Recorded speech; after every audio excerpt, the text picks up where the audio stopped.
Hi friends, ఈరోజు క్లాస్లో మనం homogeneous linear equations or Euler Cauchy equations గురించి తెలుసుకుందాం.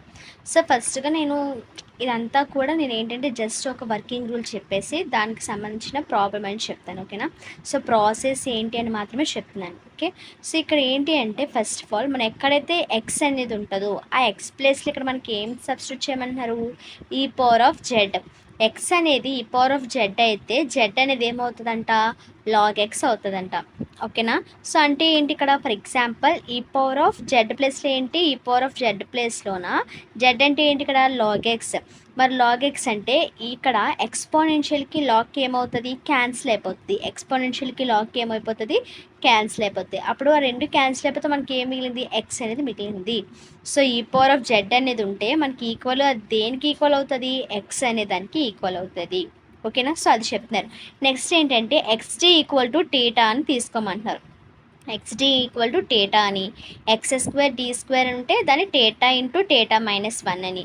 ఒకవేళ డిగ్రీ అనేది 3 ఉందనుకోండి, అప్పుడు ఏంటి? Theta into theta -1 into theta -2 అని తీసుకుంటాం. ఓకేనా? సో ఇక్కడ 2 కాబట్టి టేటా ఇంటూ టేటా -1 అని తీసుకున్నాం. Solve this differential equation with z as the independent variable. So almost అన్ని ఇండిపెండెంట్ వేరియబుల్గానే ఉంటాయి.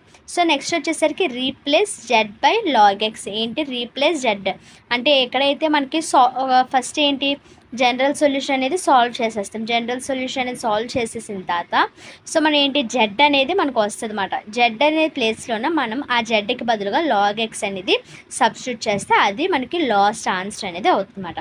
సో ఇక్కడ ఒక క్వశ్చన్ అనేది చెప్పుకుందాం. Solve X square. సో ఇది 2x square D square Y by DX square minus X DY by DX plus Y equal to log X. మరి ఇక్కడ X square given. First of all ఏంటంటే ఏదైతే మనకి ఇచ్చారో అది రాసుకుంటాం గివెన్ అని. సో గివెన్ రాసుకున్నాము. ఎక్స్ స్క్వేర్ ఈ D square Y by DX square అంటే ఏంటి? D square by DX square అంటే ఏంటి? ఇది డి స్క్వేర్ అని రాసుకోవచ్చు దీన్ని. అవునా? సో ఇక్కడ ఏంటి? ఇంటూ వై ఉంది కాబట్టి into y. Okay, x square into d square minus x into ఇదంతా ఏంటి? D plus 1. సో ఈ అన్నిట్లో ఏం కామన్ తీసామంటే వై అనేది కామన్ తీసాం. వై అనేది కామన్ తీసి ఇక్కడ రాసుకుంటాం ఈక్వల్ టు లాగ్ ఎక్స్. ఇప్పుడు ఏంటి మనకి? X equal to e power of z అనుకున్నాము. So that z equal to log x అని తెలుసుకున్నాం. సో మనం ఏదైతే ఇక్కడ రాసుకున్నామో అవే ఇక్కడ రాసుకుంటాం.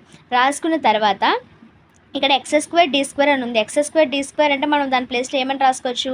టేటా ఇంటూ టేటా -1 అని రాసుకోవచ్చు. అదేవిధంగా ఎక్స్డి అంటే ఏమని రాసుకోవచ్చు? టేటా అని రాసుకోవచ్చు. So +1 into y equal to log x అంటే ఏమని తెలుసు మనకి? లాగ్ ఎక్స్ ప్లేస్లో జెడ్ అని రాసుకున్నాం. సో ఆ వాల్యూస్ అనేవి సబ్స్టిట్యూట్ చేసాం, అంతే, ఇంకేం చేయలేదు. సో ఇప్పుడు ఏంటి? టేటా ఇంటూ టేటా అంటే theta square minus theta into 1 అంటే theta minus theta +1 into y equal to z. Okay, so ఇక్కడ మైనస్ టేటా అంటే -2 టీటా అవుతుంది. -2 టీటా. సో ఇక్కడ వరకు ఓకే కదా? ఇక్కడ వరకు వచ్చాక ఇప్పుడు మనం నార్మల్గా ఏంటి? కాంప్లిమెంటరీ ఫంక్షన్ ఫైండ్ అవుట్ చేసుకోవడం, పర్టికులర్ ఇంటిగ్రల్ ఫైండ్ అవుట్ చేసుకోవడం. సో కాంప్లిమెంటరీ ఫంక్షన్ అనేది ఫైండ్ అవుట్ చేసుకోవాలంటే మనం ఏం చేస్తాం? ఫస్ట్ యాక్సిలరీ ఈక్వేషన్ అనేది ఫైండ్ అవుట్ చేస్తాం.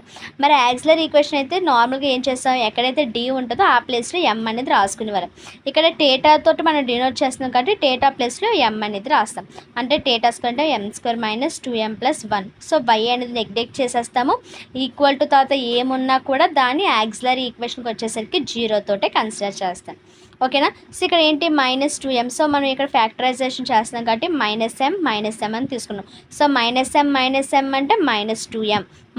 -m ఇంటూ -m అంటే 1m² అనేది వస్తుంది. అంటే ఇవి రెండింటిని మనం ఏదైనా 2 నెంబర్స్ తీసుకుంటే అవి యాడ్ చేస్తే మిడిల్ నెంబర్ రావాలి.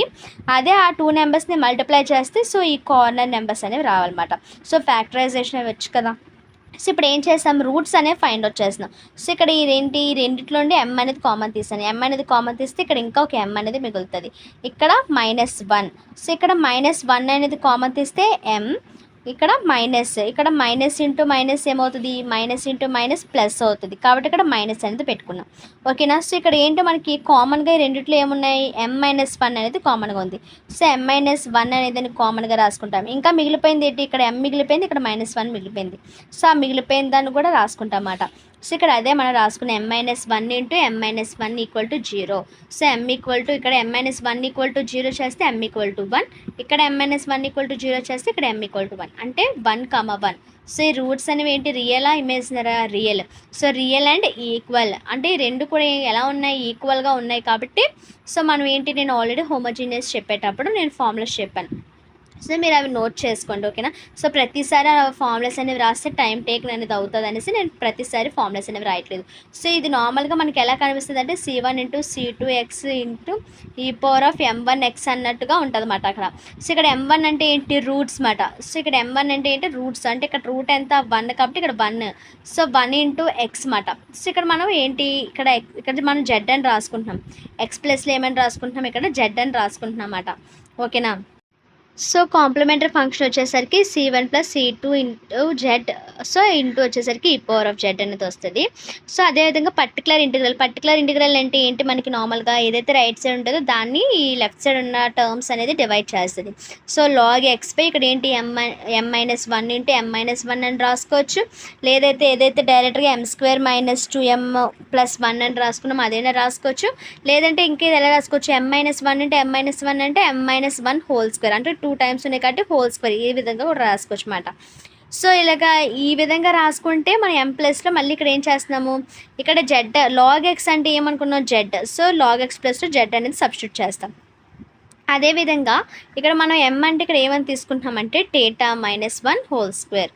సో ఇక్కడ ఏంటి, మళ్ళీ మనం ఫస్ట్ యాక్సిలరీ ఈక్వేషన్ కోసం ఎంగా మార్చుకున్నాం, ఇది మళ్ళీ మనం టేటాగా ఫస్ట్ ఇక్కడ ఏంటి మనకి టేటా ఇక్కడ తీసుకున్నాం, సో ఆ టేటాగానే మార్చేసుకుంటాం, θ-హోల్ స్క్వేర్ అని తీసుకుంటాం, లేదంటే దీన్ని మనం టేటాలోకి మార్చుకుంటాం. ఈ రెండిట్లో ఏది తీసుకున్నా పర్లేదు. సో మనం దీన్ని తీసుకుంటున్నాం, θ²-2θ+1 అని తీసుకున్నాం, అంటే m+లోని మళ్ళీ టేటా అనేదాన్ని మార్చేసుకున్నాం అంతే, ఓకేనా.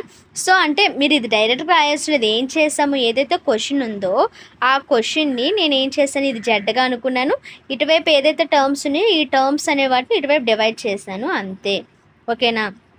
ఓకే కదా. సో θ²-2θ+1 అనేది ఇక్కడ వచ్చిందా. సో ఇదిగోండి ఇక్కడ y అనేది ఇక్కడ లెఫ్ట్ సైడ్ ఉంచేసి ఈ జెడ్ డివైడెడ్ బై θ²-2θ+1 అని ఈ రైట్ సైడ్కి తీసుకొచ్చేసాను, ఓకేనా. ఈ టర్మ్ అర్థమైంది కదా ఎలా తీసుకొచ్చాను ఏంటనేది.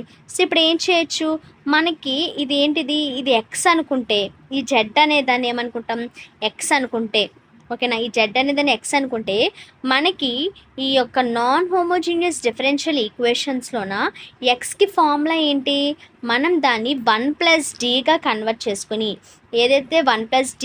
సో ఇక్కడ కొన్ని మనకి నేను ఒక టాపిక్ చెప్పినాను, ఎప్పుడు ఈ ఎక్స్ అనేది చెప్పినప్పుడు ఒక మెథడ్ అనేది చెప్పినప్పుడు 6 ఫార్ములాస్ అని ఇచ్చాను. ఆ 6 ఫార్ములాస్లోకి మనం కన్వర్ట్ చేసుకోవడం కోసం మనం ఏం చేస్తాము, ఇక్కడ ఇది 1 అనుకున్నాం, ఇది 1 అనుకుంటే ఈ θ²-2θ 1 కాకుండా ఇంకే వాల్యూ ఉన్నా కూడా దాన్ని ఏమనుకోవాలి అంటే d అని అనుకోవాలి, ఓకేనా. సో ఇక్కడ పవర్ ఏమైనా ఉందా, పవర్ లేదు. సో పవర్ లేదు కాబట్టి దీన్ని డినోమినేటర్లో ఉన్నదాన్ని న్యూమరేటర్లో కన్వర్ట్ చేయాలంటే ఏమవుతుంది, -1గా అవుతుంది, అంటే 1+θ²-2θ⁻1, ఓకేనా. ఎందుకు ఇది డినోమినేటర్లో ఉన్నది న్యూమరేటర్లోకి వచ్చింది కాబట్టి, అంటే ఇక్కడ +1 అనేది ఉన్నట్టు పవర్లోన, ఇది ఇప్పుడు న్యూమరేటర్లోకి వస్తుంది కాబట్టి -1 కింద అది కన్వర్ట్ అయిపోయింది, ఓకేనా. ఇప్పుడు ఇది ఇంటూ ఇది ఏం చేస్తుంది, ఇప్పుడు డివైడ్ చేయట్లేదు, ఈ రెండు మల్టిప్లై చేస్తున్నాయి, ఓకేనా. ఇప్పుడు ఇది ఏ ఫార్ములాలో ఉన్నట్టు 1+d. సో ఇదంతా కూడా ఏంటి, ఇక్కడ మనకి t²-2θ ఇదంతా కూడా ఏంటి మనకి డినోట్ చేస్తుంది అంటే d, ఓకేనా. 1+d. సో ఇది 1+d⁻1 అంటే ఫార్ములా ఏంటి, 1 ఓకే ఇక్కడ θ అని తీసుకున్నాం కదా, 1 θ+θ² అండ్ సో ఆన్. ఇంకోటి ఏంటి గమనించాలంటే ఇక్కడ మనకి జెడ్ అనేది పవర్ ఎంత ఉంది అంటే మనకి ఎక్స్ అనేది అక్కడ మనం ఎక్స్ అనేది తీసుకున్నాం కదా, ఎక్స్ అనేది పవర్ ఎంత ఉంటే మనం అంత పవర్ వరకే ఈ ఫార్ములా కూడా తీసుకోవాలి. ఇక్కడ మనకి పవర్ ఎంత ఉంది, జెడ్కి పవర్ ఎంత ఉంది, 1 ఉంది కాబట్టి మనం ఈ ఫార్ములాలో కూడా పవర్ 1 వరకే తీసుకోవచ్చు. ఇక్కడ θ²1, ఇక్కడ θ² వచ్చేసింది, కానీ మనకి ఇక్కడ ఎంత హై పవర్ వచ్చేసరికి 1 అంటే మనం 1 వరకే తీసుకోవాలి, ఈ ఫార్ములా తీసుకోకూడదు. అంటే మనం ఓన్లీ ఇది ఒక్కటే తీసుకోవాలి, అంటే 1 మైనస్ θ అంటే ఏంటి, d అంటే ఏంటి, θ²-2θ అంటే 1 θ²-2θ ఇంటూ జెడ్ ఉంది కాబట్టి జెడ్ రాసుకుంటాం. ఇంకోటి ఏంటంటే ఇక్కడికి వచ్చేసరికి మళ్ళీ టేటా స్క్వేర్ ఏమైపోతుంది, ఇక్కడ స్క్వేర్ అనేది హై డిగ్రీ అయిపోతుంది. కానీ మనకేం కావాలి, పవర్ 1 వరకే కావాలి. అంటే అప్పుడు ఏం చేయాలి, టేటా స్క్వేర్ అనేది మళ్ళీ మనము ఇగ్నోర్ చేసేస్తాం. ఇగ్నోర్ చేసి 1 minus into minus plus 2 theta మాత్రమే తీసుకుంటాము. ఇంకా టేటా స్క్వేర్ అనేది అని తీసుకోము. Into Z. So 1 into Z, Z plus 2 theta into Z. మరి టేటా అంటే ఏంటి, టేటా అంటే d/dz. టేటా అంటే ఏంటి, d/dz. So d/dz of Z అంటే ఏంటి, వాల్యూ వచ్చేసరికి 1 అనమాట. ఓకేనా, డిఫరెన్షియేషన్ ఫార్ములాస్ రావాలి. వాల్యూ వచ్చేసరికి ఎంత, 1. సో ఇక్కడ ఏంటి, ఇదంతా కూడా వాల్యూ 1 అయిపోతే 2 ఇంటూ 1 అంటే 2. సో జెడ్ ప్లస్ 2 ఇదేంటి, పర్టికులర్ ఇంటిగ్రల్ అవుతుంది. జనరల్ సొల్యూషన్ వచ్చేసరికి ఏంటి, yc ప్లస్ yp అంటే కాంప్లిమెంటరీ ఫంక్షన్ ఏదైతే ఉందో అది రాసుకుంటామో, అదేవిధంగా పర్టికులర్ ఇంటిగ్రల్ రాసుకుంటాం. సో మనకి లాస్ట్గా థర్డ్ పాయింట్ అనేది ఏం చెప్పారు, replace z by log x. అంటే ఎక్కడైతే జెడ్ అనే వాల్యూ ఉందో దాని ప్లేస్లో మనకి ఏంటి రాసుకోమన్నారు, లాగ్ ఎక్స్ అనేది రీప్లేస్ చేసుకోమన్నారు. సో ఇక్కడ లాగ్ ఎక్స్ అనేది రీప్లేస్ చేస్తే ఇందాక చెప్పాను కదా, ఈ పవర్ ఆఫ్ లాగ్ ఎక్స్ అంటే ఇక్కడ ఏమైపోద్ది, ఈ లాగ్ క్యాన్సిల్ అయిపోతే ఎక్స్ అనేది మిగులుతుంది. కాబట్టి నేను ఇక్కడ డైరెక్ట్గా ఎక్స్ అనేది వేస్తాను. ఈ పవర్ ఆఫ్ జెడ్ ప్లస్లో డైరెక్ట్గా ఎక్స్ అని వేసేసాను. జెడ్ ప్లస్లో లాగ్ ఎక్స్ అని రాసుకున్నాను. ఓకే కదా, సో ఇది మాట. ఓకేనా, సో వర్కింగ్ రూల్ అది అర్థమైంది కదా. సో దీనికన్నా ముందు చాలా ప్రాసెస్ అనేది ఉంటుంది. కానీ నేను మనకి ఎంతకైతే సమ్కి అనేది యూజ్ అవుతుందో ఆ మాత్రమే నేను చెప్తున్నాను. మనకి ఎగ్జామ్కి ఎంత యూజ్ అవుతుందో అంతే చెప్పనమాట. సో ఇది యూలర్ కాచి ఈక్వేషన్. Thanks for watching.